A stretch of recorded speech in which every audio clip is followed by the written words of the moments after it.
She was exiled for political defiance, testing every boundary on Elysium Station. Commander Cade Reeves faced a diplomat whose bioluminescent signals could destabilize his entire security team. Their clash wasn't just about protocols, it was about whether two species could find common ground before their confrontation ignited an interstellar. War Ambassador Jin Kai's presence on Elysium Station registered less as a diplomatic mission and more as a systematic violation of protocol. Her arrival disrupted the station's rhythm from the moment her shuttle docked. Within her first week aboard, 6 members of station security had formally requested reassignment. Their reports cited sensory overload, disorientation, and an inability to maintain operational focus in her vicinity. Her physical movements possessed a fluid quickness that human eyes struggled to track. She emitted a scent that shifted between floral sweetness and sharp metallic tones, a complex signature that lingered in corridors long after she passed. Most destabilizing were the patterns flickering across her indigo skin, bioluminescent signals that shifted faster than the station's optical sensors could process. These weren't random fluctuations. They carried intent. Jin Kai tested every regulation. She accessed engineering bays under the pretense of cultural curiosity, wandered into secure data halls claiming navigation errors, and turned routine diplomatic exchanges into psychological contests. Her questions probed personal boundaries while her scent and light patterns subtly manipulated the emotional tone of each interaction. She didn't confront the rules so much as flow around them, finding gaps in procedure like water finding cracks in stone. Station Commander Ellis reviewed the security reports with mounting concern. Standard protocols were failing. She recognized this required a specialist, someone who could match tactical awareness with diplomatic restraint. Her search led to Cade Reeves, a security consultant with extensive frontline experience in interspecies conflict zones. His file noted multiple instances where he'd neutralized threats without weapon discharge, often through understanding an opponent's cultural framework rather than overwhelming them. Ellis understood the deeper conflict. Cross-species engagements often faltered not from malice but from misinterpreted social signals. A gesture of respect in one culture could read as aggression in another. Luminar society operated on dominance hierarchies expressed through biological displays humans weren't equipped to decode. Every interaction with Jin Kai became a potential incident waiting to escalate. Cade arrived on Elysium with the quiet efficiency that defined his record. He studied the ambassador's patterns before engaging, observing how she moved through human spaces like a predator assessing unfamiliar territory. He noted how station personnel unconsciously adjusted their posture in her presence, some becoming more compliant, others more defensive. Her very biology weaponized the room's emotional atmosphere. The stage was set for a fundamental collision, human structural discipline meeting Luminar biological autonomy. Cade represented a final attempt to prevent a diplomatic breach that could ripple across allied systems. His approach wouldn't rely on stricter enforcement, but on understanding what the 6 reassigned officers could not. Jin Kai wasn't breaching protocols arbitrarily. She was communicating in a language humans had not yet learned to hear. Her danger lay not in open hostility, but in a constant, silent challenge to human authority, conducted in a medium only she could fully control. Jin Kai's biology functioned as both weapon and vulnerability. Her indigo skin contained specialized cells that shifted color and pattern in milliseconds. These signals conveyed complex emotional and social information, incomprehensible to human observers. The patterns weren't decorative. They communicated status, intent, and emotional states in a visual language far older than human speech. Pheromonal compounds released from glands at her wrists and neck carried neurochemical triggers. These odorless signals could induce subtle shifts in human brain chemistry. Some individuals experienced heightened suggestibility. Others felt unexplained resistance or agitation. The effects operated beneath conscious awareness, making them difficult to counter through training or willpower. Humans responded without understanding why they suddenly agreed to unreasonable requests or felt unwarranted distrust. Her hands moved with an unsettling grace. 3 slender fingers and a double-jointed thumb performed gestures that carried layered cultural meanings. A slight tilt of the wrist could signal respectful attention or subtle challenge depending on context. The movements were economical, precise, and utterly alien in their fluid coordination. Human observers often found themselves distracted by the elegance, missing the communicative content entirely. Her eyes captured and refracted light in patterns that fascinated human neural pathways. The iridescent surfaces seemed to pull attention while simultaneously creating a sense of being psychologically measured. People reported losing track of conversations when maintaining eye contact, their cognitive processes subtly disrupted by the unfamiliar visual stimulation. The effect wasn't hypnosis, but rather a neurological overload from processing unnatural light patterns. Luminar society structured itself around demonstrated dominance. Status wasn't inherited, but continuously earned through displays of biological and psychological strength. Their communication systems evolved to test and establish hierarchy without physical confrontation. Complex light displays and pheromonal signals allowed for constant, low-intensity assessment of rivals and allies. Those who couldn't interpret or project the appropriate signals occupied lower social positions. Jin Kai's actions aboard Elysium followed this cultural framework.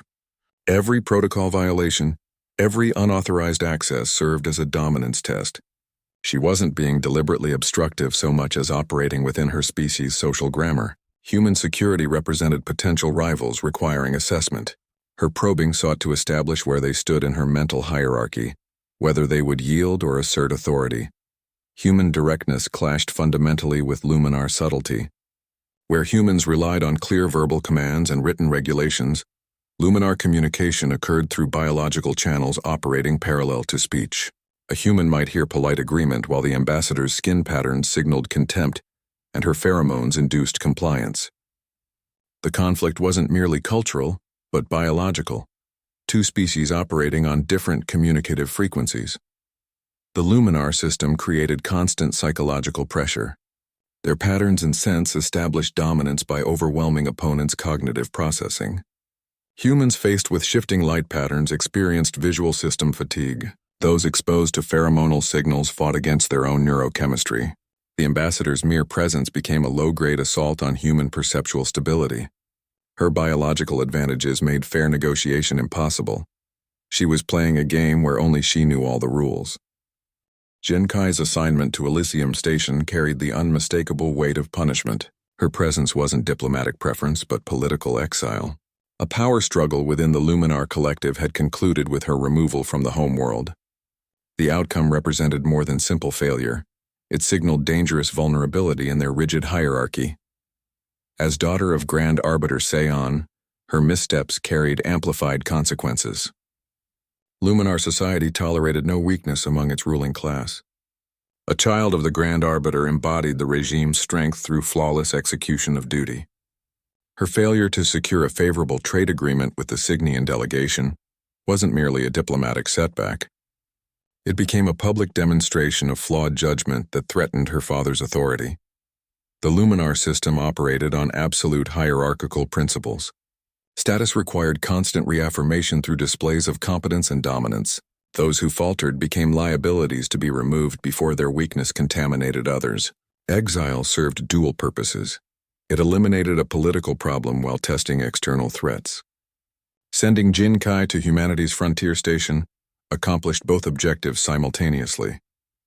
Historical patterns show exiled political figures often become instruments in larger games. They carry intelligence about their home culture, while representing potential leverage against it. Jin Kai's knowledge of Luminar security protocols and political structures made her valuable to external powers. Her father understood this risk yet authorized the assignment regardless. The calculation was clear. Her potential capture or defection posed less threat than her continued presence undermining his rule. Her defiance aboard Elysium wasn't merely personality expression. It reflected survival instincts sharpened in Luminar court politics. Every protocol violation tested station security's capabilities. Each unauthorized access gathered intelligence about human defensive measures. The biological displays that unnerved human operatives simultaneously probed for psychological weaknesses. She was mapping her jailers while asserting her unbroken will. Station security represented both captors and potential resources. Their responses to her provocations revealed character strengths and operational limitations. She noted which officers maintained discipline under sensory assault and which succumbed to confusion. This information informed her risk. Assessment, whether these humans could become allies, against her father's regime or merely represented. Another form of imprisonment, the exile arrangement, benefited multiple parties. Her father removed a political embarrassment while gaining intelligence about human capabilities. Station Command acquired a high-value Luminar presence for study and interaction. Jinkai obtained distance from immediate political threats while assessing alternative power structures. Each party believed they were using the others for their own ends. Her continued testing of boundaries served multiple strategic purposes. It maintained her psychological resistance against complete submission. It gathered crucial data on human technological and biological limitations. Most importantly, it communicated to any observing Luminar agents that she remained unbroken despite her disgrace. The light patterns flashing across her skin during these incidents carried deliberate messages to hidden audiences. The painful truth remained that her exile resulted from trusting the wrong court official with sensitive information. That trust had been exploited by rivals seeking to weaken her father's faction. Her current circumstances represented both punishment for that error and opportunity to develop alternative alliances. Every interaction with human personnel carried the weight of that calculation. Whether these blunt, straightforward beings could offer what her own intricate society could not. A chance at redemption beyond hierarchical constraints. Cade Reeves entered the diplomatic sector with the quiet precision of a surgical instrument sliding into place. His boots made no sound on the polished floor, his movements economical and deliberate. He found Ambassador Jin Kai in the gardens of Mir, the station's carefully maintained botanical showcase. She stood beside a flowering vine that mirrored her own indigo coloring, holding a crystal cup containing thick amber nectar. Her bioluminescent patterns pulsed in slow, rhythmic waves across her skin, like deep ocean currents moving beneath dark water. Her head turned before he reached speaking distance. The movement possessed an unnatural smoothness that human anatomy couldn't duplicate. She didn't look at him so much as absorb his presence, her iridescent eyes capturing the sector's lighting in prismatic fragments. When she spoke, her voice carried musical harmonics that seemed to bypass normal auditory processing. The sound vibrated in the bones of the skull rather than the eardrums. "Your status doesn't exempt you from station protocols designed for collective security," he stated. His voice remained flat, devoid of emotional coloring. He kept his hands visible and relaxed at his sides, his posture neutral but ready. The words were standard procedure, but their delivery contained no aggression, only clear boundaries. Jin Kai's scent shifted subtly, releasing compound notes that suggested amusement and assessment. Her skin patterns accelerated from slow pulses to rapid flickers. "I understand you're accustomed to manipulation," she replied, her tone holding the same musical quality but now edged with something sharper. The comment wasn't about his experience. It was about revealing she'd studied his profile. Combat psychology recognizes that initial encounters establish lasting power dynamics. Cade maintained his neutral stance while internally cataloging her biological signals. He noted the specific wrist angle as she held her cup, the slight tilt of her head, the way her breathing synchronized with her light patterns. These weren't random behaviors but deliberate communications. She employed her full sensory arsenal. Her pheromones shifted toward compounds that typically induced compliance in human subjects. Her light patterns created subtle strobe effects designed to disrupt focus.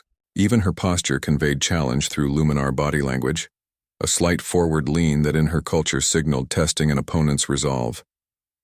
Cade responded with disciplined restraint. He maintained steady eye contact without being drawn into the hypnotic quality of her gaze. His breathing remained regular despite the neurochemical signals attempting to alter it. He kept his responses factual and protocol-based, refusing to engage on emotional or psychological levels. Each of her provocations met with calm repetition of station regulations. The exchange became a tactical ballet, human containment facing Luminar expansion. She tested boundaries through biological and psychological means, while he reinforced them through procedural consistency. Neither attacked directly, but neither yielded position. They circled each other's capabilities like fighters assessing range and reflexes. Cade recognized her testing wasn't personal, but cultural. Every Luminar interaction contained hierarchy negotiation. Her challenges weren't about defeating him, but determining his place in her understanding of station power structures. His consistent responses communicated, that human authority operated through different channels, written rules, rather than biological dominance. Jin Kai observed his resistance to her sensory manipulations with professional curiosity. Previous security personnel had shown tells: increased breathing rates, pupil dilation, subtle posture adjustments. This human displayed remarkable biological control. His immunity to her influences suggested either unusual discipline or specialized training she hadn't anticipated. Both participants recognized they faced opposition of unusual quality. Cade saw past the biological theatrics to the strategic mind operating them. Jin Kai detected the sharp intelligence behind the procedural responses. Their mutual assessment concluded with silent acknowledgement. This conflict would require more sophisticated approaches than either had initially employed. The first engagement ended without victor or vanquished, only the understanding that future encounters would demand greater resources from both sides. Human negotiators faced biological disadvantages that no amount of training could fully neutralize. Standard diplomatic preparation focused on linguistic patterns, cultural norms, and verbal negotiation tactics. These protocols assumed all parties operated within similar sensory and cognitive parameters. They contained no countermeasures for opponents who communicated through biological channels humans lacked the hardware to perceive. Jin Kai's pheromonal signals operated beneath conscious awareness. Her wrist and neck glands released compounds that altered human neurochemistry before the brain could register the change. Some individuals experienced sudden compliance impulses, agreeing to requests against their better judgment. Others felt unexplained hostility, resisting reasonable proposals without understanding why. The effects bypassed rational thought, targeting the autonomic nervous system directly. Her bioluminescent patterns created subtle hypnotic effects. The shifting light frequencies disrupted human visual processing and focus. Negotiators found their attention wandering during critical moments, their cognitive functions subtly impaired by the unnatural visual stimulation. Decision-making slowed as the brain struggled to process both verbal content and distracting light patterns simultaneously. The impact resembled trying to concentrate while standing near a malfunctioning strobe light. Her physical movements possessed advantages beyond human capability. Triple-jointed limbs allowed gestures that appeared unnaturally fluid and rapid. Human observers consistently misjudged her reach and reaction times. A hand movement that seemed to begin at her side could already be completed before the eye fully registered the motion. This created constant minor miscalculations in timing and spatial assessment. Cross-species research documents how biological mismatches cause fatal misunderstandings. History contains multiple first-contact incidents where unintentional threats went unrecognized until violence erupted. One species' greeting gesture became another's combat stance. A friendly biochemical signal read as toxic contamination. The human-luminar interaction risked similar catastrophic misinterpretation at every encounter. Station security systems could detect physical threats, but remained blind to luminar social signaling. Sensors registered her bioluminescence as ambient light fluctuations. Her pheromones registered as acceptable atmospheric compounds. The technology lacked protocols for interpreting biological communication outside human parameters. Every scan and monitor presented false reassurance that no unusual activity was occurring. Cade recognized the fundamental imbalance in their interactions. Human negotiation followed linear progression with established rules and boundaries. Luminar communication operated through layered biological, psychological, and cultural channels simultaneously. They were playing chess while she engaged in multidimensional strategy. Each move contained elements invisible to human perception. Standard protocols became active liabilities against such an opponent. Procedures designed to ensure fairness and transparency instead created vulnerabilities. Required eye contact exposed negotiators to disruptive light patterns. Close proximity for diplomatic discussions increased pheromonal exposure. Even the conference room lighting interfered with reading her biological signals accurately. The ambassador's advantages weren't merely tactical, but existential. She operated within her species' natural communication framework, while humans struggled with inadequate biological equipment. Her every gesture, scent, and light pattern carried deliberate meaning, while human responses contained only the content they consciously intended. This fundamental asymmetry made truly reciprocal communication impossible. They were speaking different languages while using the same words. The station alarms cut, through the shift changeover chaos with a frequency designed to bypass confusion. The void ecliptic struck at the precise moment when security handovers created brief procedural gaps. Their timing wasn't opportunistic, it was studied. Central processors in 3 critical sectors went dark simultaneously. Engineering, life support, and diplomatic quarters lost primary systems in coordinated silence. Backup systems engaged but operated at reduced capacity, creating windows the intruders exploited. Hostage situations developed with alarming speed. In the diplomatic wing, 8 staff members found themselves trapped with mercenaries who moved with cybernetic precision. Engineering teams encountered opposition that had already secured the environmental control nexus. The attackers didn't waste movement or ammunition. Their efficiency suggested extensive intelligence gathering and rehearsal. Within 7 minutes, they controlled stations that could vent atmosphere across entire sectors. The mercenary leader issued his ultimatum through encrypted channels that bypassed normal communications. The voice held no emotional tone, only clear statement of terms. They demanded Ambassador Jinkai's immediate surrender. Failure to comply within 1 hour would trigger selective decompression protocols. The threat wasn't bluff. They already controlled the necessary systems. Their message included demonstration. A non-essential storage compartment vented its atmosphere as punctuation. Their cybernetic enhancements created tactical problems. Standard security measures proved ineffective against opponents whose reflexes operated at machine speeds. Neural interfaces allowed coordinated actions without verbal communication. Enhanced musculature made them resistant to standard restraints and less lethal weapons. Their visual and auditory enhancements detected security movements before human ears could register sound. They represented a qualitative shift in threat capability. Mercenary groups historically target diplomatic crises for maximum leverage. Political tensions create ideal conditions for extraction and ransom operations. The combination of high-value targets, restricted response options, and potential for deniability makes such situations profitable. The void ecliptic's choice of timing and target followed established patterns of corporate warfare rather than random piracy. Their precision suggested either internal assistance or exceptional intelligence gathering. Commander Ellis coordinated from the Emergency Operations Center, her voice calm despite the developing catastrophe. She prioritized hostage safety while assessing tactical options. Standard containment protocols would fail against opponents who already controlled critical systems. Her decisions carried the weight of thousands of lives balanced against one diplomat's value. The calculations were brutal in their simplicity. Cade evaluated the tactical situation with professional detachment. He recognized the mercenaries' patterns. They were professionals, not fanatics. Their actions followed corporate extraction protocols rather than terror tactics. This understanding suggested vulnerabilities. Professionals calculate risks and maintain exit strategies. They wouldn't deliberately trigger station-wide destruction without extreme provocation. Jinkai became simultaneously liability and potential asset. Her value as hostage made her the crisis focal point. Her knowledge of Luminar security protocols might offer tactical insights. Her unusual capabilities could provide unexpected advantages. The situation transformed their adversarial relationship into potential partnership.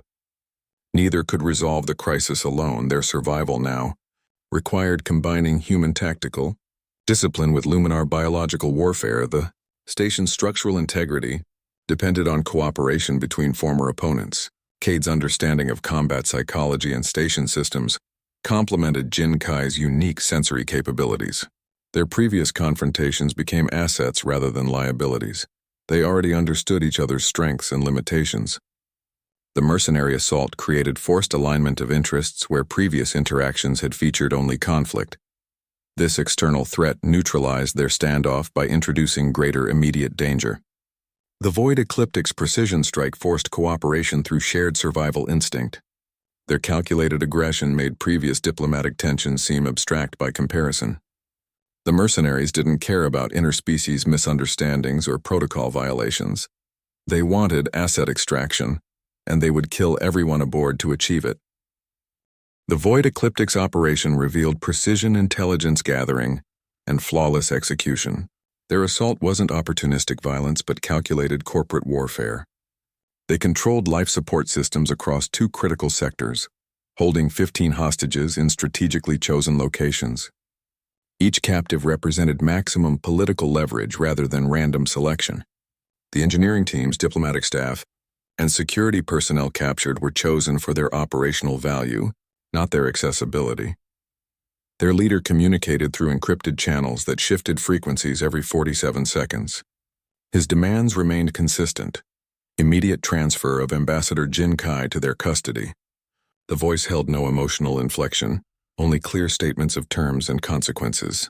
His communications included demonstrations of control, minor atmospheric adjustments in secured sectors, temporary gravity fluctuations in non-essential areas. Each demonstration proved their capability to execute their threats without causing immediate mass casualties. Cybernetically enhanced soldiers moved with machine coordination. Their neural interfaces allowed silent communication and synchronized actions. Standard security teams found themselves outmaneuvered by opponents who anticipated their movements. The mercenaries' enhanced reflexes made standard stun weapons ineffective. They could evade or disable them before charge cycles completed. Their tactical patterns suggested extensive rehearsal of station layouts and response protocols. Their target selection indicated inside knowledge of station operations. They bypassed high-value economic targets to focus exclusively on political assets. This prioritization suggested understanding of interstellar diplomatic tensions beyond typical mercenary intelligence gathering. Their interest in Jin Kai specifically indicated awareness of her value to multiple parties, not just her home government. They weren't extracting random political figures. They wanted one specific asset with calculated precision. Military analysis recognizes that coordinated attacks exploit procedural weaknesses. The void ecliptic struck during shift changes when command transitions created brief gaps in oversight. They targeted systems with known vulnerabilities in backup power routing. Their movements avoided areas with overlapping sensor coverage. Each action demonstrated deeper knowledge of station operations than typical intelligence gathering could provide. This suggested either prolonged surveillance or internal assistance. Cade reviewed the tactical situation with professional clarity. Standard containment protocols would fail against this level of planning. Isolating sectors wouldn't work when opponents controlled environmental systems. Negotiation tactics were useless against professionals following corporate extraction protocols. The situation required unconventional approaches that accepted greater risks. He needed solutions outside established security manuals. Jin Kai observed the patterns with clinical detachment. Her unique perception detected vulnerabilities human security missed. She noted how the mercenaries' cybernetic enhancements created synchronization dependencies.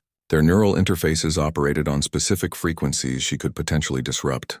Their enhanced senses might become liabilities against stimuli outside human biological ranges.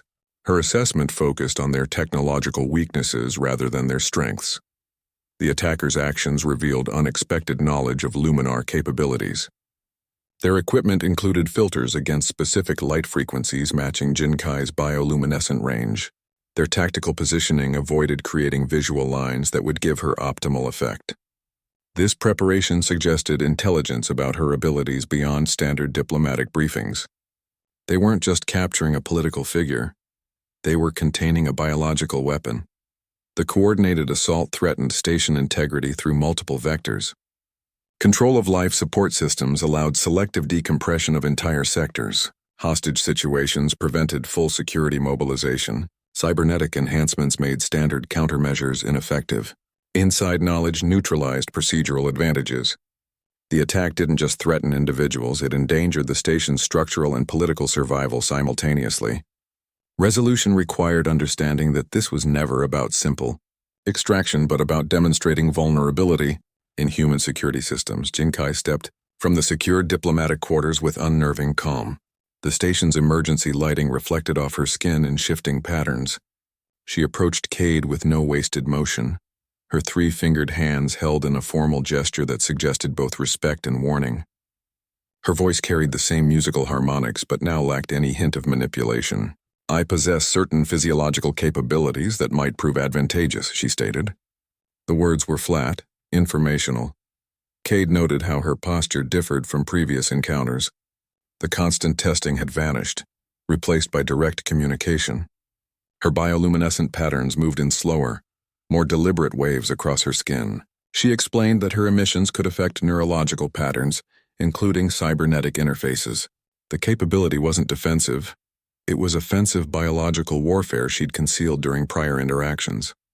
Her light emissions operated at frequencies that disrupted neural synchronization. The revelation came with specific conditions. She required direct access to the central engagement zone. Her effectiveness depended on line-of-sight positioning, where her emissions could propagate through multiple sectors. The request violated every security protocol regarding high-value assets during crises. It meant placing the ambassador exactly where the mercenaries wanted her. Luminar capabilities had been deliberately obscured in diplomatic briefings. Their full biological weapon potential remained classified even to allied species. The decision reflected security concerns about technology replication or countermeasure development. What briefings described as cultural communication tools actually represented sophisticated combat systems evolved over millennia. Scientific understanding confirms that light patterns influence brain activity in measurable ways. Specific frequencies can disrupt neural coherence, create sensory confusion, or induce particular emotional states. The effects operate through retinal stimulation that bypasses conscious processing. Luminar evolution perfected these capabilities into precise biological instruments. Cade faced a critical decision point. Protocol demanded he maintain the ambassador in secured isolation. The situation required solutions outside established procedures. Her offer represented both incredible opportunity and substantial risk. Unleashing uncontrolled biological warfare capabilities against cybernetically enhanced opponents could have unintended consequences across the station. Her abilities functioned as double-edged instruments. The same emissions that disrupted enemy coordination could affect human neural patterns. Without proper containment or targeting, the effects might spread beyond intended recipients. The mercenaries' cybernetics created specific vulnerabilities to precise frequencies, but human biology remained susceptible to broader spectrum effects. The cybernetic enhancements that made void ecliptic soldiers formidable also created weaknesses. Their neural interfaces operated on specific frequency bands for synchronization. These systems lacked shielding against biological emissions outside normal human ranges. Standard electronic countermeasures couldn't address attacks originating from living organisms. Their technology protected against machinery but not against evolution. Cade assessed the risk calculus with tactical clarity. Standard weapons would fail against enhanced opponents controlling critical systems. Unconventional solutions offered the only viable path to resolution. The ambassador's capabilities might provide the necessary advantage if properly controlled and directed. Her requirement for direct engagement actually aligned with tactical needs. The mercenaries had to be drawn into concentrated spaces for effective neutralization. He made the call with quiet certainty. Protocol existed to preserve life, not sacrifice it to procedural purity. The ambassador would get her access under specific containment parameters. Security teams would operate under modified engagement rules accounting for biological warfare parameters. The decision transformed their relationship from adversarial containment to tactical partnership. Two different evolutionary paths converged on shared survival necessity. Jinkai's activation sequence unfolded with the fluid grace of ritual movement rather than combat preparation. She positioned herself at a central junction where light and sound propagation would reach maximum effect. Her three-fingered hands traced patterns in the air while her skin shifted through complex chromatic changes. The movements appeared almost ceremonial, but served precise tactical purposes. Her bioluminescent emissions shifted to specific frequencies targeting cybernetic neural interfaces. The patterns created disruptive interference across the electromagnetic spectrum. Mercenary soldiers staggered as their enhancements malfunctioned under the sustained sensory assault. Some dropped weapons to clutch at helmets while others moved with drunken disorientation. Their machine coordination dissolved into chaotic individual reactions. The neurological disruption created temporary confusion that security teams exploited with clinical efficiency. Operatives who moments earlier moved with cybernetic precision now stumbled against bulkheads or fired at phantom targets. Their enhanced senses became liabilities when overwhelmed by stimuli outside normal human ranges. The technology that made them formidable now worked against them. Studies confirm neurological weapons prove highly effective against enhanced opponents. Biological systems can disrupt technology in ways conventional electronics cannot counter. The mercenaries' neural interfaces operated on predictable frequencies, while Jin Kai's emissions shifted across multiple bands simultaneously. Their systems lacked shielding against living weapons. Cade coordinated security teams with precise timing. He directed movements to capitalize on each wave of disruption. Teams neutralized disoriented targets with non-lethal takedowns and restraint protocols. The operation proceeded with methodical efficiency, rather than violent confrontation. Each action leveraged the temporary advantage created by biological warfare. Jin Kai's movements showed increasing strain as she maintained the emissions. Maintaining precise frequencies required physical effort visible in her posture. Her breathing patterns synchronized with the light pulses across her skin. The biological warfare capability carried costs in energy expenditure and physical stress. She operated at the edge of her species' capabilities. The collaboration created openings where brute force would have failed. Standard weapons proved ineffective against enhanced opponents. Overwhelming force risked catastrophic damage to station systems. The combined approach minimized collateral damage while achieving tactical objectives. It demonstrated how unconventional solutions could resolve situations that conventional methods couldn't address. The mercenaries' cybernetic enhancements created specific vulnerabilities. Their neural interfaces required constant synchronization between biological and mechanical systems. Disrupting that synchronization caused cascade failures across their capabilities. Enhanced reflexes became liabilities when neural signals misfired. Sensory improvements amplified disruptive stimuli beyond tolerable levels. Jin Kai's strategy exploited these vulnerabilities through precise biological targeting. Her emissions matched the specific frequencies used by cybernetic interfaces. The effect wasn't destruction but temporary disablement through overload. The approach mirrored how certain natural phenomena disrupt electronic systems without permanent damage. Security teams operated under modified engagement protocols. They moved through areas where mercenaries struggled with sensory distortion and motor control. The disorientation allowed non-lethal neutralization with minimal resistance. Team members reported targets seeming confused about their location and capabilities. The neurological warfare created a decisive shift in the confrontation's dynamics. What began as overwhelming mercenary advantage transformed into systematic containment. The combination of biological disruption and tactical precision proved more effective than either approach alone.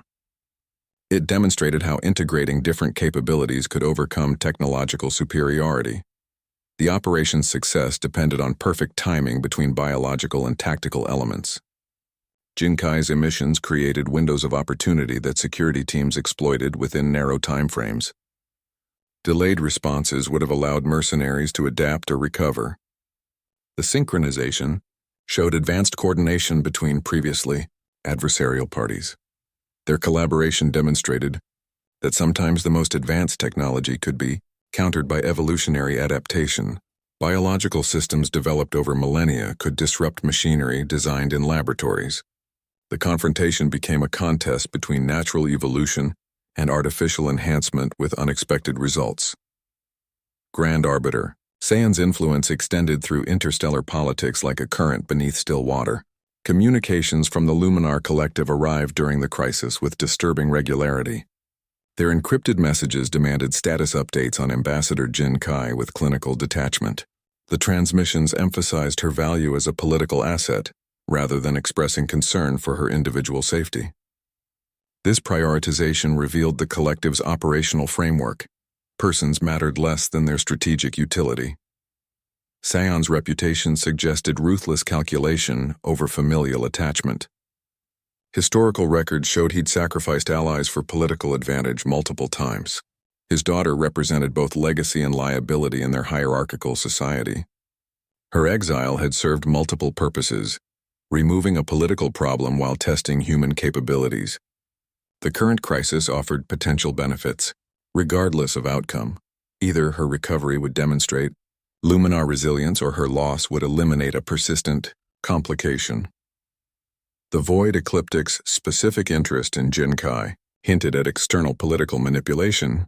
Their precision targeting suggested inside knowledge of her value beyond standard diplomatic briefings. Mercenary groups typically avoid high-profile political captures due to retaliation risks. Their willingness to assault a station for one diplomat indicated either extraordinary compensation or powerful backing. The operation's timing coincided with Luminar political maneuvers back home. Political families historically used children as pawns in power games. Royal exiles often become instruments in larger strategic contests. Jinkai's knowledge of Luminar security protocols and political structures made her valuable to external powers. Her father understood this risk, yet permitted her assignment to a vulnerable outpost. The calculation seemed clear. Her potential capture posed less threat than her continued presence, undermining his authority. Jinkai's actions during the crisis carried consequences beyond immediate survival.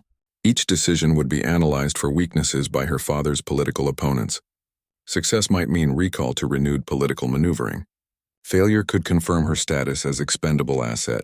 Her cooperation with human security represented either brilliant adaptation or cultural betrayal, depending on interpretation. Cade recognized they were fighting two simultaneous battles. The mercenary assault required immediate tactical responses. The political implications demanded strategic consideration of future consequences. Every action regarding Jinkai's deployment would be scrutinized by multiple factions. Her father's looming presence influenced options even without direct communication. The Grand Arbiter's priorities became clear through message patterns. Communications focused on her tactical utility rather than personal welfare. Questions centered on whether she remained suitable for political bargaining. This cold assessment reflected Luminar values, where individual worth derived from hierarchical position. Her biological capabilities interested him only as leverage in negotiations. Jinkai understood her father's calculus better than anyone. Her defiance aboard Elysium constituted both personal rebellion and strategic positioning. She was demonstrating capabilities her father might find valuable enough to recall her. Alternatively, she might be making herself indispensable to human authorities as protection against repatriation. Her actions walked the edge between loyalty and self-preservation. The mercenary crisis created an unexpected testing ground. Jinkai's performance under pressure would determine her future value to multiple parties. Her father would assess whether she remained worth reclaiming. Human authorities would determine whether she represented asset or threat. Her choices during the siege would shape diplomatic relations for years. Cade adjusted his tactical approach to account for political dimensions. Protecting Jinkai served immediate security needs, but also maintained future diplomatic options. Her preservation might facilitate broader Luminar cooperation. Her loss could trigger retaliatory measures from her father's faction. The personal safety of one individual carried weight far beyond her own survival. The shadow of Grand Arbiter. Seon stretched across light years of space. His influence operated through expectation and consequence rather than direct action. Jinkai's fate remained tied to his political needs despite physical distance. The current crisis offered him opportunities regardless of outcome, either valuable intelligence about human capabilities or elimination of a problematic daughter. His presence was felt in every decision regarding her deployment. Jinkai stood near the environmental controls, her skin patterns moving with unusual stillness. She revealed the truth about her people's bonding traditions. Luminar pairings weren't about romance or connection. They were political transactions measured in strategic advantage. Her father intended to bond her with a political ally to secure resource transportation routes. The arrangement would cement an alliance while extinguishing her personal autonomy permanently. Luminar social structures performed brutal calculations where individual agency equaled political value. Personal desires held no weight against collective needs. Her value wasn't measured in skills or intelligence, but in what alliances she could secure. This bonding represented the ultimate commodification of her existence, reducing her to a negotiation component in her father's strategies. Her defiance aboard Elysium now revealed deeper meaning.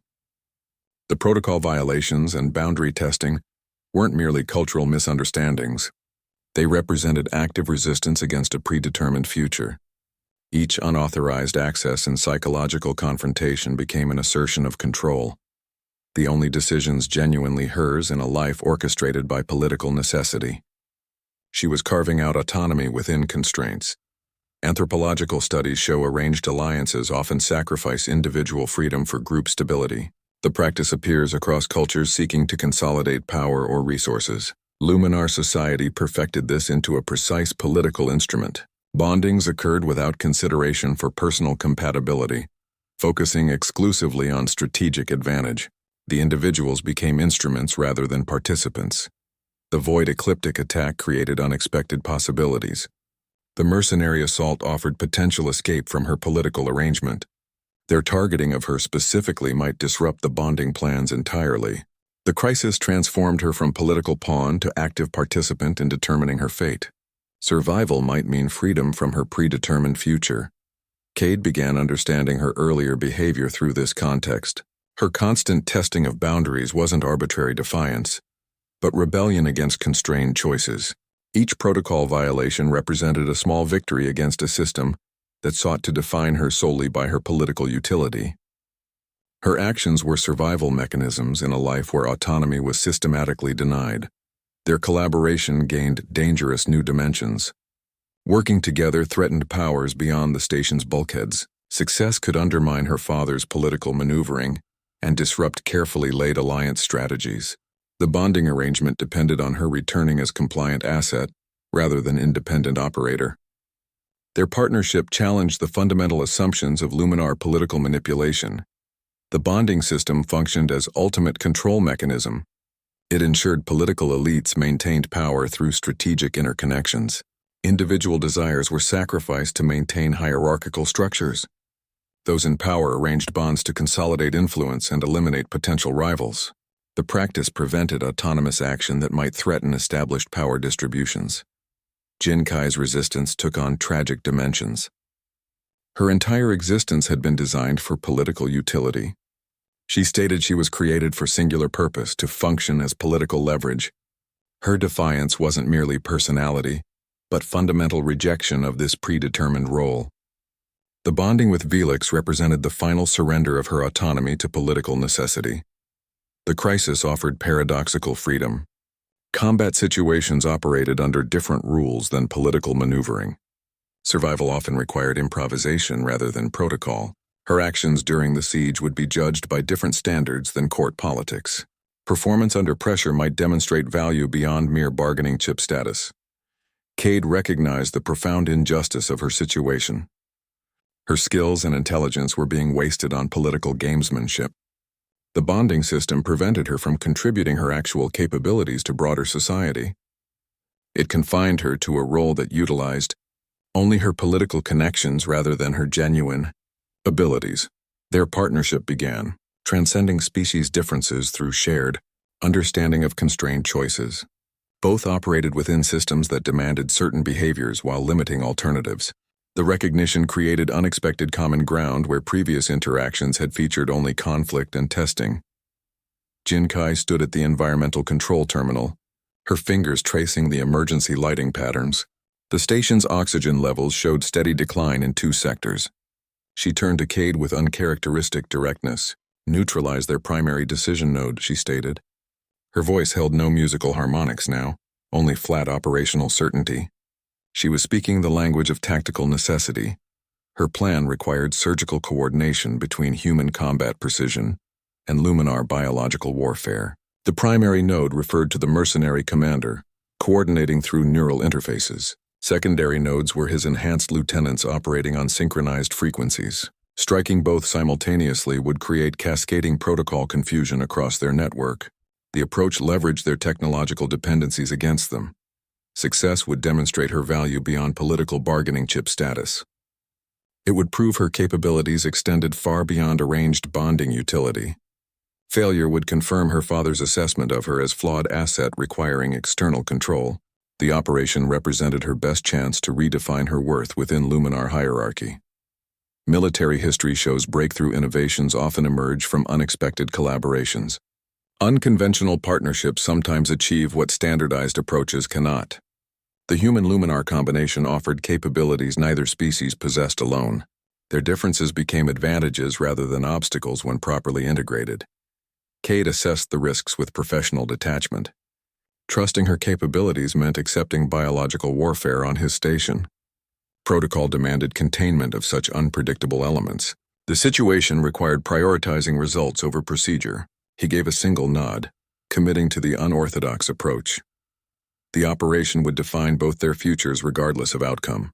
For Jinkai, it meant potential liberation from predetermined political bondage. For Cade, it represented either career-ending failure or revolutionary tactical innovation.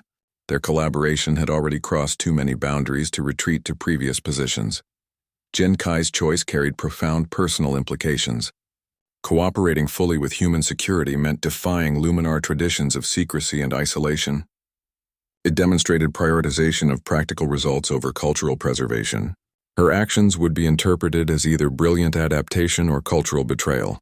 The moment required absolute trust in untested capabilities. Cade had to believe her biological weapons would discriminate between targets. She had to trust his teams would exploit the created opportunities without endangering non-combatants. Their partnership operated without established protocols or precedents. The plan unfolded with precise timing requirements. Jinkai's biological emissions needed to peak exactly as security teams engaged. Early activation would alert the mercenaries to the threat. Late deployment would leave teams exposed against enhanced opponents. The synchronization demanded perfect coordination between species with different reaction times. Jinkai's internal conflict remained visible only through subtle biological tells.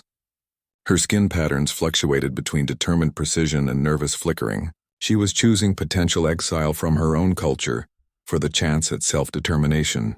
The bonding with Valix represented lifelong submission to political utility. Cade observed her preparation with newfound understanding. Her earlier defiance now revealed deeper meaning. Each protocol violation had been testing human responses for this exact moment.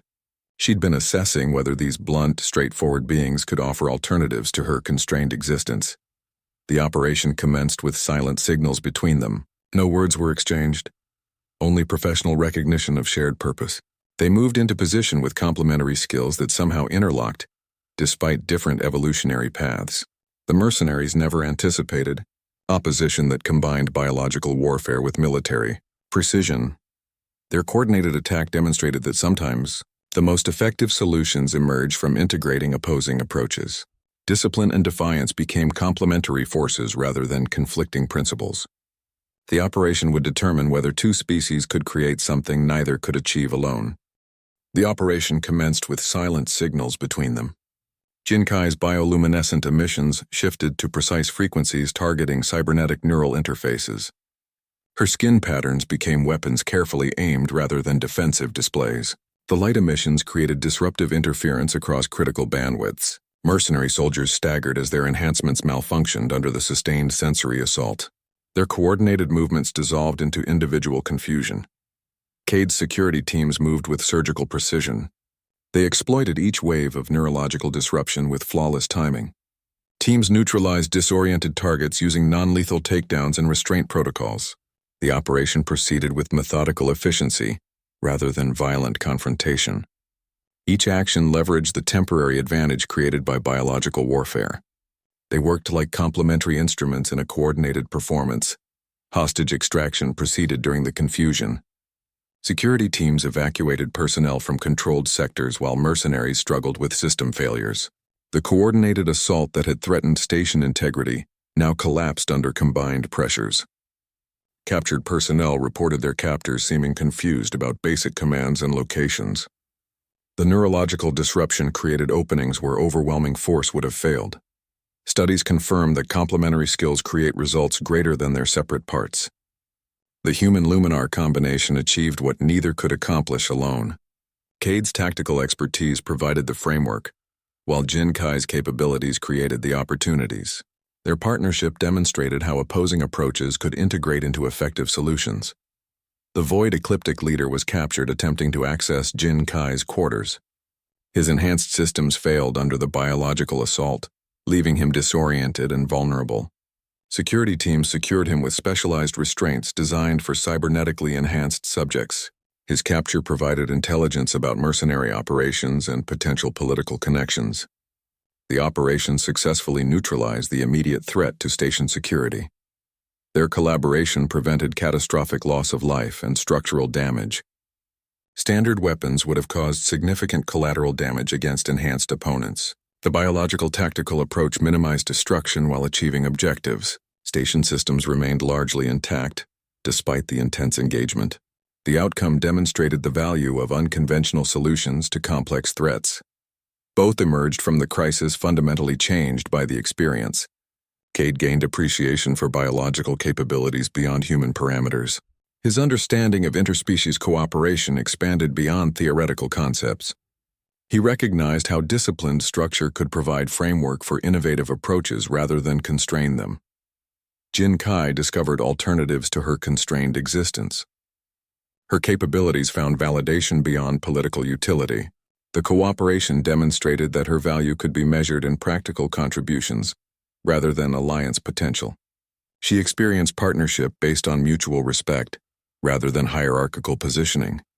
Their transformation extended beyond professional adaptation. The constant testing and defiance that characterized early interactions evolved into professional recognition. They developed communication methods that bridged biological and cultural differences. The partnership became foundation for future collaborations rather than temporary crisis measure. The operation's success redefined their understanding of effective security. Integration of different capabilities proved more effective than reliance on single approaches. The crisis forced innovation where standard protocols would have failed. Their experience became case study in turning adversarial relationships into collaborative solutions. The station's survival depended on their ability to combine diverse strengths. Human tactical precision and Luminar biological warfare created unexpected synergy. The partnership demonstrated that sometimes the most effective solutions emerge from integrating opposing approaches. Their collaboration under fire transformed both their operational methods and personal understanding of interspecies cooperation. Station administration reviewed the crisis response with analytical precision. Jin Kai's file underwent immediate reclassification. Her designation shifted from potential threat to strategic asset, based on demonstrated actions during the siege. The change reflected practical assessment rather than political consideration. Her biological capabilities had preserved station integrity when conventional methods would have failed. Earth Alliance diplomats proposed a new collaborative framework with the Luminar Collective. The proposal emerged from crisis-induced reassessment of interspecies relations. Traditional protocols emphasizing separation and caution gave way to integrated operational models. The new approach recognized that combining different capabilities created strengths neither species possessed independently. Jin Kai's insights into void ecliptic operations provided significant intelligence breakthroughs. Her understanding of mercenary tactical patterns allowed predictive modeling of their behavior. Security teams used this information to anticipate movement and strategy. The intelligence proved more valuable than initial diplomatic projections had suggested. Her value recalculation became evident in post-crisis evaluations. As cultural liaison, she offered unique understanding of non-aligned political entities. This practical utility outweighed her previous status as political bargaining chip. The shift represented movement toward assessing individuals by capability, rather than transactional worth. Historical analysis shows crises often trigger foundational reassessments. The station incident became case study in adversarial relationship transformation. Previously conflicting parties discovered complementary strengths through shared necessity. The experience demonstrated how threat response could create unexpected alignment. Cade advocated strongly for her continued presence aboard the station. His recommendation emphasized demonstrated cooperation over theoretical risks. He documented her actions during the crisis with factual precision. His support carried weight based on their operational partnership during critical events. The incident provided practical demonstration of turning opposition into collaboration. Initial cultural and biological conflicts became assets when properly integrated. Security protocols were rewritten to accommodate integrated human Luminar response teams. The changes reflected lessons learned through actual engagement rather than theoretical planning. 3 months after the crisis, Jin Kai stood on the observation deck wearing modified Earth Alliance attire. The uniform incorporated design elements accommodating her biological differences. The clothing allowed full range of motion for her triple-jointed limbs. The visual change signaled formal integration into the new collaborative framework. The new diplomatic approach prioritized functional cooperation over symbolic gestures. Joint teams operated with combined human tactical and Luminar biological capabilities. Training programs incorporated cross-species communication techniques. The changes emerged from practical necessity rather than ideological commitment. The framework recognized that effective security required understanding biological differences. Protocols now accounted for pheromonal influences and visual pattern effects. Security personnel received training in recognizing Luminar communication signals. These adjustments prevented the misunderstandings that characterized initial interactions. Jinkai's position evolved beyond traditional diplomatic roles. She served as operational consultant and cultural interpreter simultaneously. Her insights informed both tactical planning and interspecies communication strategies. This dual function maximized her unique capabilities, without restricting her to predetermined categories. The transformation demonstrated how crisis can reshape relationships fundamentally. What began as adversarial testing became professional partnership through shared experience. The new framework acknowledged that sometimes the greatest strengths emerge from integrating opposing capabilities. The partnership between Commander Reeves and Ambassador Jin Kai became a catalyst for structural changes across interstellar politics. Their collaboration demonstrated practical benefits that theoretical models couldn't predict. The Luminar Collective increased engagement with Earth Alliance by measurable percentages. Joint operations expanded beyond ceremonial meetings to active security coordination. This shift occurred without formal treaty modifications, driven instead by demonstrated effectiveness. Grand Arbiter Seon's influence diminished as new collaborative models gained traction. His dominance-based approach lost relevance against practical results. The old power hierarchies that valued control above cooperation began yielding to integrated solutions. This transformation reflected broader cosmic realignment toward functional partnerships over traditional authority structures. Jin Kai's role as cultural liaison officer created pathways previously unimaginable. Her unique position allowed translation between biological and cultural differences. She facilitated understanding of Luminar communication patterns that had previously caused misunderstandings. Her insights helped human security teams interpret subtle biological signals during interactions. Human Luminar research initiatives commenced exploring biological compatibility issues. Scientific teams studied pheromonal effects on human neurochemistry with new urgency. Research focused on developing countermeasures and communication aids. These studies aimed to level the playing field in interspecies interactions. Sociological analysis confirmed that small partnerships can trigger systemic changes. The Reeves-Jin Kai collaboration became case study in relationship-driven diplomacy. Their example influenced how other species approached alliance building. The partnership demonstrated that cooperation could achieve what confrontation could not. Cade observed the transformation with professional detachment. What began as adversarial testing had evolved into genuine connection. Their interactions now featured shared understanding rather than constant assessment. The change reflected deeper alignment of purpose beyond temporary crisis response. Their personal relationship became microcosm of cosmic realignment. The shift from conflict to cooperation mirrored broader political evolution. Individual connections began influencing diplomatic approaches across systems. Their partnership demonstrated that biological differences could become strengths rather than obstacles. The Grand Arbiter's initial disapproval gradually yielded to pragmatic acceptance. His communications shifted from demands to inquiries about collaborative models. This change signaled recognition that old methods were becoming obsolete. Even traditionalists acknowledged the value of integrated approaches. The success stemmed from establishing clear boundaries and mutual respect. Cade's discipline provided structure for Jin Kai's innovative approaches. Her adaptability balanced his procedural consistency. Their complementary strengths created stability where opposition had previously existed. The cosmic shift extended beyond diplomatic relations.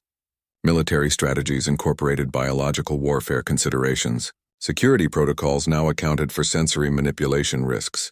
Training programs included cross-species communication techniques. These changes reflected lessons learned through practical experience. Economic interactions benefited from reduced misunderstandings. Trade agreements proceeded with fewer cultural misinterpretations. The collaborative model improved efficiency in resource negotiations. Mutual understanding created foundations for sustainable partnerships. The transformation demonstrated that individual actions could influence cosmic scales.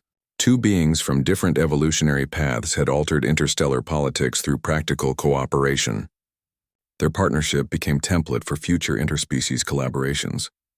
The universe became slightly more understandable through their efforts. Security protocols required shared quarters during post-crisis evaluation. The close quarters created conditions for conversations that moved beyond professional boundaries. Jin Kai studied human sentiment frameworks with analytical precision. Her observations focused on emotional expressions that Luminar society lacked equivalent concepts for. She noted how facial microexpressions carried layered meanings undetectable to her. Species visual processing. Cade learned to interpret her bioluminescent patterns as emotional expressions rather than tactical threats. The flickering lights across her skin conveyed subtle emotional states he gradually decoded. Rapid blue spirals indicated focused concentration. Slow amber waves signaled contemplation. The patterns became a visual language he learned through constant exposure and observation. Their interactions developed unique communication methods, blending human and luminar elements. They combined verbal statements with visual signals for complex concepts. The hybrid communication allowed expression of ideas that neither language alone could convey completely. This development occurred naturally through prolonged close contact and shared experience. Jin Kai made a formal gesture of luminar connection involving precise hand movements and synchronized light patterns.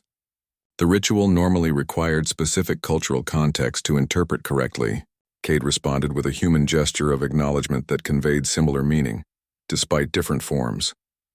The exchange created a new cross-species understanding outside established protocols. They discussed autonomy and choice during extended station night cycles. These conversations explored philosophical differences in their cultural frameworks. Jin Kai explained luminar concepts of predetermined roles within hierarchical structures. Cade described human ideals of self-determination and individual agency. The discussions revealed fundamental differences in how their societies valued personal freedom. The relationship deepened beyond tactical necessity into genuine connection. Shared living space allowed observation of small daily routines and habits. These mundane interactions built understanding more effectively than formal diplomacy. They learned each other's preferences, reactions, and unconscious behaviors through constant proximity. Jin Kai admitted she was developing theories about human sentiment frameworks. Her research focused on emotional expressions that operated outside luminar perceptual ranges. She studied how humans expressed complex feelings through subtle physiological changes. This intellectual curiosity drove her to understand aspects of human experience her biology couldn't naturally perceive. Cade's understanding of her biological signals became increasingly nuanced. He recognized patterns indicating stress, satisfaction, or curiosity through careful observation. His responses shifted from defensive reactions to appropriate acknowledgments. This development required abandoning previous training about luminar biological threats. Their communication evolved to include unspoken understandings. They could convey complex ideas through minimal signals after weeks of close interaction. A slight head tilt from Cade matched with specific light patterns from Jin Kai could express entire strategic concepts. This efficiency resulted from their unique circumstances forcing adaptation. The personal dimension developed quietly alongside professional responsibilities. They maintained formal boundaries during operational hours, but allowed more personal interaction during off-duty time. This separation prevented confusion while permitting genuine connection to develop organically. The balance demonstrated maturity in managing complex interspecies dynamics. The transformation from adversarial testing to mutual respect occurred through countless small moments. Shared meals, coordinated work schedules, and casual observations built foundation for genuine understanding. They learned to appreciate each other's strengths and accept limitations without judgment. This process required patience and willingness to move beyond initial impressions. Their evolving relationship demonstrated that profound connection could develop across biological and cultural divides. The partnership proved that understanding could emerge from sustained effort and open observation. What began as tactical necessity became personal significance through shared experience and mutual respect. The partnership demonstrated how opposing strengths could forge something greater than their separate capabilities. Jin Kai's initial defiance continued, but its nature had shifted from destructive rebellion to creative problem-solving within new boundaries. Her intelligence found channels for expression that didn't involve violating protocols or testing authority. This transformation didn't require suppressing her nature, merely directing it toward constructive outcomes. Cade's discipline provided the necessary structure for her innovations without constraining their effectiveness. His approach established clear parameters while allowing flexibility within those boundaries. This framework offered the stability Jinkai needed to explore unconventional solutions. His consistency created a reliable foundation that her adaptive nature could build upon. The combination proved more effective than either approach operating independently. They developed joint tactics that leveraged their complementary skills with precision. Human tactical planning merged with Luminar biological capabilities to create unexpected advantages. Their security protocols now integrated technological systems with biological countermeasures. This approach provided defense against threats that purely technological or purely biological systems couldn't counter alone. The integration happened so seamlessly that observers couldn't distinguish where human methods ended and Luminar capabilities began. Innovation studies confirm that opposing approaches often generate breakthrough solutions. The friction between different methods creates opportunities that uniform thinking misses. The station became a living laboratory for cross-species collaboration. Every security challenge became an experiment in integrating human and Luminar capabilities. Successes were documented and failures analyzed for improvement. This practical testing ground produced results that theoretical models couldn't predict.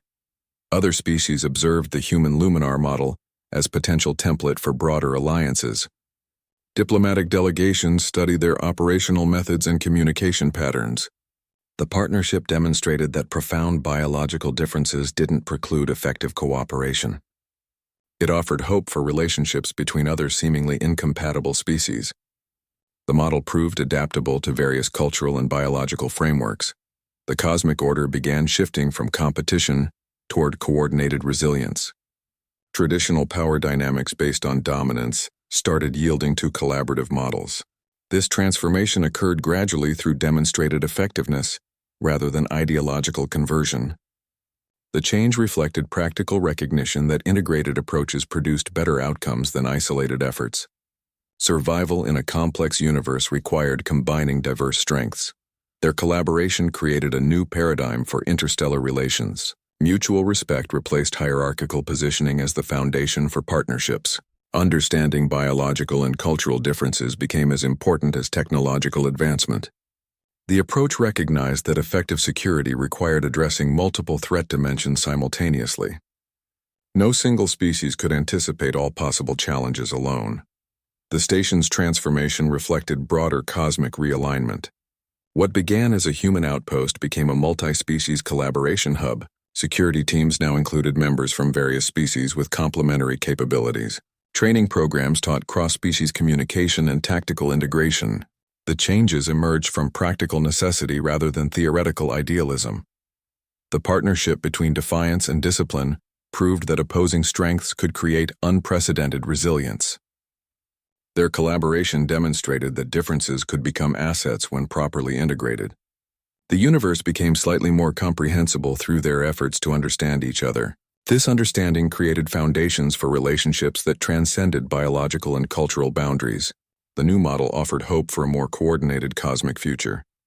The aftermath established new foundations for multi-species diplomacy that moved beyond previous limitations.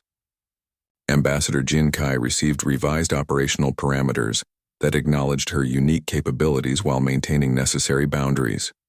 The instructions from command contained an unusual phrase: "Establish parameters, Commander. Reeves, but don't anticipate complete compliance." This wording signaled recognition that effective cooperation required flexibility rather than rigid adherence to protocol. Their partnership became the anchor point for broader hegemony alliance restructuring. The collaborative model demonstrated during the crisis offered alternatives to traditional dominance-based hierarchies. Other species observed the human Luminar integration as potential template for their own diplomatic relationships. The approach proved adaptable across various biological and cultural frameworks without requiring identical value. Systems Luminar pair bonding traditions began.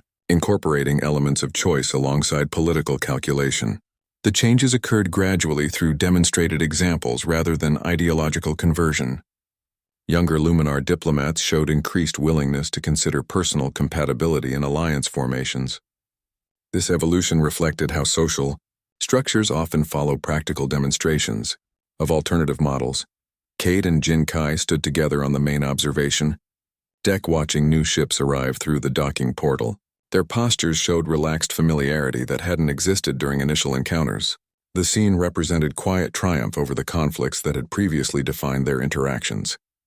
They observed the increasing traffic with professional interest rather than defensive apprehension. Two beings from different evolutionary paths had chosen connection over conflict. Their decision created ripple effects across interstellar relations. The partnership demonstrated that biological differences could become strengths rather than obstacles when properly integrated. This understanding slowly replaced previous assumptions about interspecies limitations. Their story became foundational for understanding courage in alien frontiers. It illustrated how defiance and discipline could combine to create new cosmic orders. The narrative showed that true leadership emerges when opposing strengths find complementary expression. Their experience offered hope for other seemingly incompatible species seeking cooperative solutions. The new diplomatic framework required ongoing adjustment rather than fixed solutions. Flexibility replaced rigid protocol as the guiding principle for interspecies interactions. This approach acknowledged that effective cooperation demanded continuous adaptation to unique circumstances. Standardized procedures gave way to context-specific solutions. The Void Ecliptic attack had served as crucible that tested and solidified their partnership. Their combined response to the crisis demonstrated the effectiveness of integrated capabilities. The experience eroded barriers that might otherwise have required years to overcome. Shared survival forged connections that formal diplomacy couldn't achieve alone. Jin Kai's transformation from political pawn to collaborative partner reflected broader social evolution. Her willingness to challenge traditional power structures created openings for others to follow. The changes occurred through practical demonstration rather than theoretical argument. Her actions showed that individual agency could influence systemic transformation. Their collaboration demonstrated that small partnerships can trigger large systemic changes. The human Luminar model influenced how other species approached alliance building. The cosmic order shifted gradually from competition toward coordinated resilience. This transformation emphasized practical results over ideological purity. The observation deck provided silent testimony to their journey from conflict to cooperation. The ships represented new possibilities emerging from their difficult choices. Their story continued evolving as each new vessel brought fresh challenges and opportunities. The frontier kept expanding as others followed the path they had established through courage and understanding. Their struggle forged an alliance that reshaped political currents across systems. Cade's disciplined approach met Jin Kai's defiance not as opposition, but as complementary force. True leadership emerges when structure and rebellion combine with courage and understanding. They discovered that the strongest foundations are built not through dominance but through bridging differences. Their partnership proved that empathy could turn conflict into cooperation, creating resilience where isolation once reigned. The future belongs to those who choose connection over control, building alliances across biological and cultural divides through shared purpose and mutual respect.